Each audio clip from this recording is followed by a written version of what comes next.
Hi guys, how are you? What's going on? I hope you are doing well and doing great. This is your professional garment technologist Suhail, and you are watching my YouTube channel Garment Industry Issues and Solutions by Suhail. जिन लोगों ने मेरे channel को subscribe नहीं किया, इसको subscribe कर लीजिए, bell के आइकन को क्लिक कर दीजिए और कमेंट सेक्शन में मेरे साथ इस वीडियो से रिलेटेड कोई भी सवाल कीजिए, मैं उसका जवाब दूंगा। और इसके अलावा भी अगर आपको प्रोफेशनल फील्ड के अंदर किसी भी तरह का कोई टेक्निकल मसला दरपेश है तो आप उसके बारे में मुझसे कमेंट सेक्शन में सवाल कीजिए, मैं आपको उसका जवाब कमेंट सेक्शन में दूंगा। और अगर वो कोई डिटेल डिस्कशन है तो उसके लिए मैं आपको कोई अलग वीडियो भी बना के दे सकता हूँ। It's up to you. तो दोस्तों, पिछले वीडियो में हम डिस्कस कर रहे थे डाइंग प्रोसेस को। अब हम बात करेंगे finishing process, fabric inspection, shade band continuity और जीएसएम रिकॉर्ड की। सबसे पहले वही कंपोजिट यूनिट्स के बारे में बात कर लेते हैं, क्योंकि कंपोजिट यूनिट्स को अपने तमाम स्टैंडर्ड्स, क्योंकि तमाम उनके प्रोसेस इन हाउस होते हैं, उनको तमाम स्टैंडर्ड्स को स्टैंडर्डाइज करना बहुत आसान है। अगर वो कोशिश करें, सिस्टम बनाएं, तो हर चीज़ बहुत आसान हो जाएगी। जैसा कि पिछली बार भी कई बार तस्करा हुआ कि fabric is a most expensive and most important ingredient for garment industry.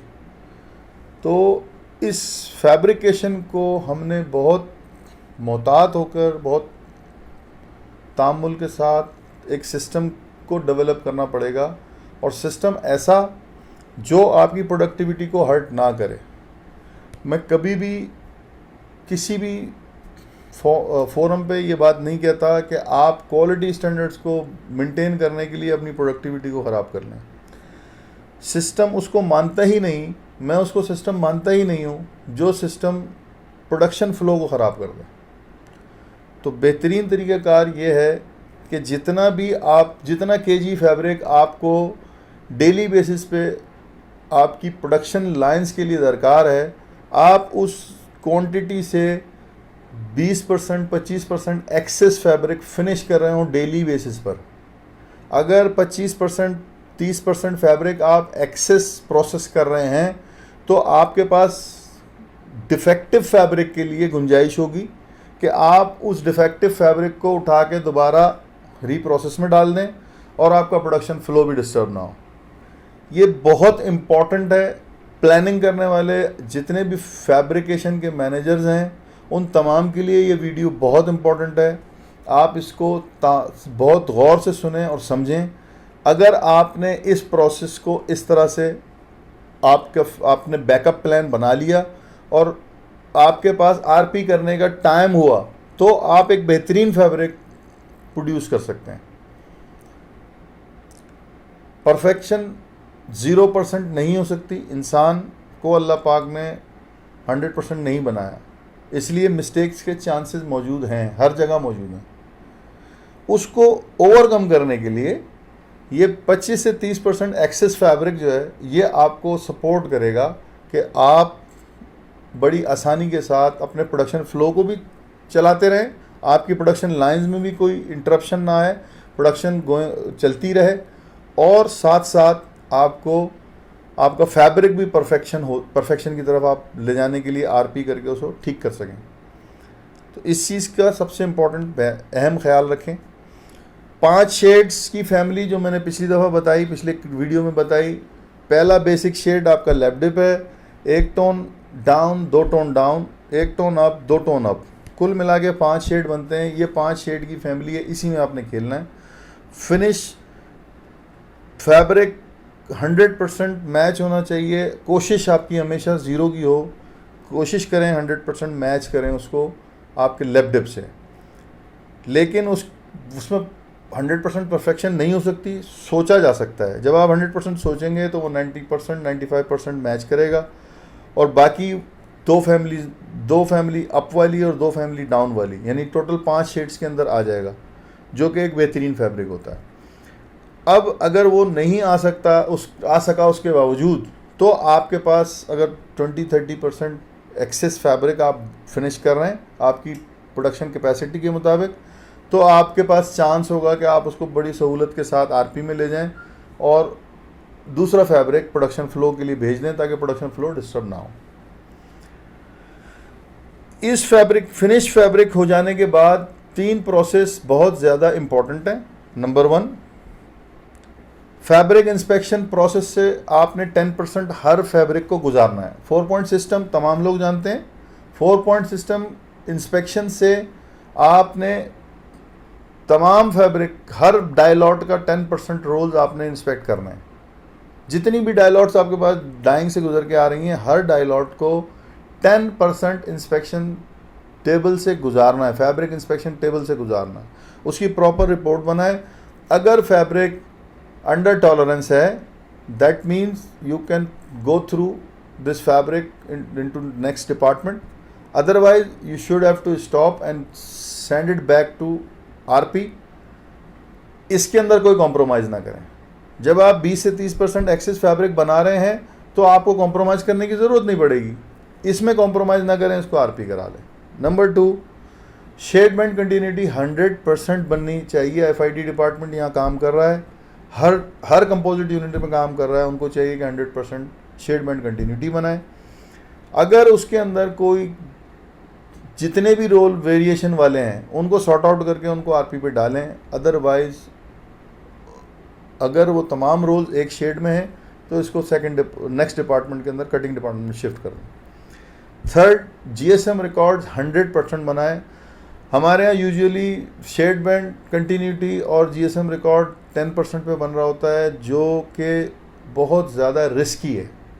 System, according to system, you should have to do 100% shade band continuity, 100% GSM record. जब आप तमाम रोल्स के जीएसएम एक जैसे हैं या अंडर टॉलरेंस है विद इन 5%, अगर 5% कस्टमर की रिक्वायरमेंट है तो 5% होने चाहिए, अगर 3% है तो 3% होने चाहिए।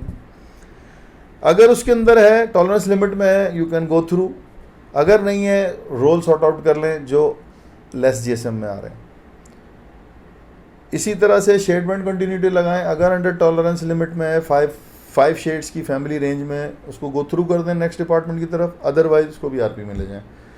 ये 3 वो स्टेप्स हैं जो कि इंतहाई ज़रूरी है। इसको मिस तो नहीं करते लोग, लेकिन इसकी परसेंटेज रिड्यूस कर देते हैं। जब परसेंटेज रिड्यूस करेंगे तो रिज़ल्ट जो है वो इफ़ेक्ट करेगा। आप इवेल्यूएट ही नहीं कर सकते कि आपका फैब्रिक का शेड बैंड ठीक है या नहीं। आप इवेल्यूएट ही नहीं कर सकते आपका जीएसएम ठीक है या नहीं, या शेड बैंड ठीक है कि नहीं। और जब आप आपकी इवेल्यूशन ठीक नहीं है, तो आप उसको आरपी पे ले जाना है नहीं ले जाना है, आप कैसे डिसाइड कर सकते हैं? तो don't go for shortcuts. This is very useful and it will help you, definitely help you. इन तीनों प्रोसेस से गुजार के फैब्रिक अगर तीनों प्रोसेस में एक्सेप्टेबल रेंज में है, fabric inspection report, shade band continuity and GSM record, अगर तीनों चीज़ें अंडर टॉलरेंस हैं, then you can go through, otherwise send back to RP. RP करते वक्त आपको पीछे डाइंग मास्टर और डाइंग से रिलेटेड लोग और फिनिशिंग से रिलेटेड लोगों को इन्वॉल्व करना पड़ेगा।